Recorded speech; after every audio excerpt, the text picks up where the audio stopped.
The unshakable blueprint for building wealth. The dream of building wealth, of truly becoming rich, can feel distant and complex, shrouded in the mystery of Wall Street jargon. But I am here to tell you that it is not only possible for anyone in this room, it is achievable if you adopt a specific and disciplined mindset. The secret does not lie in predicting the future. It lies in understanding a few timeless principles that transform the stock market from a chaotic casino into a structured, opportunity-rich landscape. My own journey began with more enthusiasm than wisdom. As a young boy, I was captivated by the stock market. I saw it as a grand game, a puzzle to be solved. I bought my first stock at 11, and for years, I experimented with every method you can imagine, timing the market, deciphering complex charts, looking for patterns that promised a shortcut to riches. It was a fascinating intellectual exercise, but it was like trying to read a map without knowing my destination. I knew all the ticker symbols, the secret code for every company, but I knew nothing about the actual businesses behind those codes. I was profitless because I had no framework.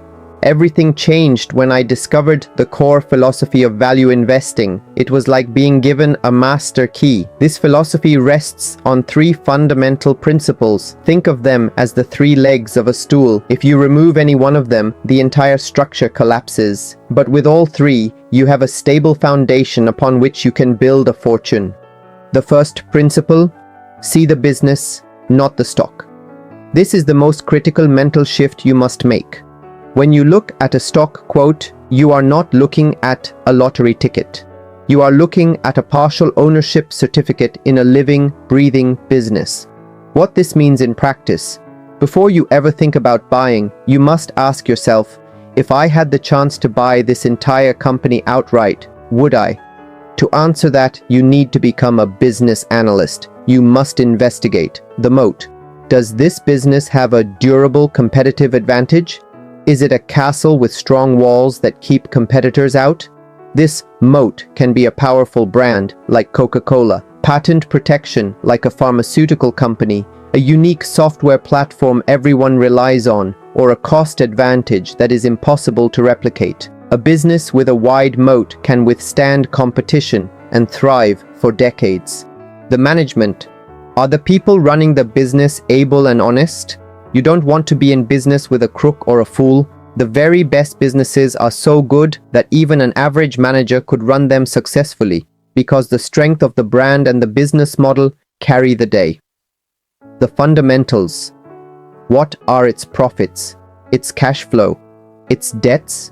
You are valuing the entire enterprise, just as you would if you were buying the local bakery or a car dealership. The second principle: master your manic depressive partner, Mr. Market.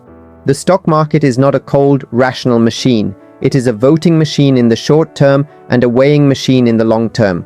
To understand this, imagine you have a business partner named Mr. Market. The Mr. Market analogy. Every single day, Mr. Market shows up at your office and offers to either buy your share of the business or sell you his. Some days, he is wildly optimistic, offering you an absurdly high price because the sun is shining and he feels great.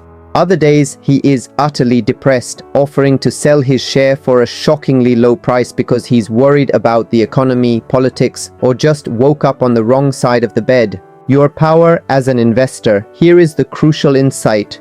You do not have to listen to him. You are free to ignore his daily emotional outbursts. His job is to offer you prices. Your job is to decide whether they are sensible. When Mr. Market is manic and offers you a sky-high price for a business, you should be a seller. When he is depressed and offers you a wonderful business at a fire sale price, you should be a buyer. The market is there to serve you, not to instruct you. Most people get this backwards. They feel good when prices go up and panic when they go down. The wise investor does the opposite. The third principle: insist on a margin of safety. The future is inherently uncertain. No matter how much research you do, you can never be 100% certain of your calculations. Therefore, you must always build in a buffer for error. The bridge analogy: if you are driving a 9,800-pound truck, You would be foolish to cross a bridge with a posted weight limit of 10,000 pounds. What if the bridge is older than you think? What if your truck is slightly heavier? A prudent driver finds a bridge with a 15,000 or 20,000 pound limit. That extra capacity is your margin of safety. Applying it to investing. In the stock market, this means you only buy a wonderful business when it is priced significantly below your estimate of its true intrinsic value. If you calculate a company is worth $100 per share, you might only buy it at $65 or $70. That $30 discount is your margin of safety. It protects you if your analysis was slightly optimistic or if the economy hits a temporary rough patch. You're not trying to hit a bullseye. You are waiting for a target so big you can't miss. Putting it all together, the 20-punch card strategy. So how do you apply this in the real world? Imagine you are given a task. You have 1 week to invest $1 million in 3 private businesses in your state, and you must hold them for life. How would you proceed? You would immediately become ruthlessly selective. You would screen out 99% of the options. You'd ignore the trendy new restaurant or the tech startup with no profits. You would search only for those unique gems, businesses with wide moats, honest management, and predictable earnings. You would then wait to buy them at a price that provides a large margin of safety. This leads to one of the most powerful concepts for any investor, the 20-punch card. Imagine that when you start investing, you are given a card with only 20 punches on it. Every time you make an investment, you punch the card.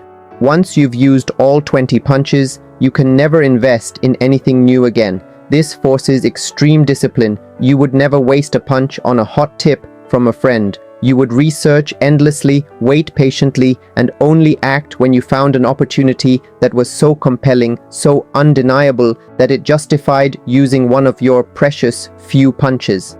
The truth is, you don't need hundreds of great ideas to get rich. You only need a handful over your entire lifetime. In conclusion, the path to wealth is not a secret. It is a framework. It requires you to think like a business owner, harness the emotional folly of the market, protect yourself with a margin of safety, act with extreme patience and selectivity. This blueprint is deceptively simple, but profoundly powerful. It is not the easy path, but it is the sure one, and it is a path open to anyone in this room with the discipline to follow it. Subscribe to our channel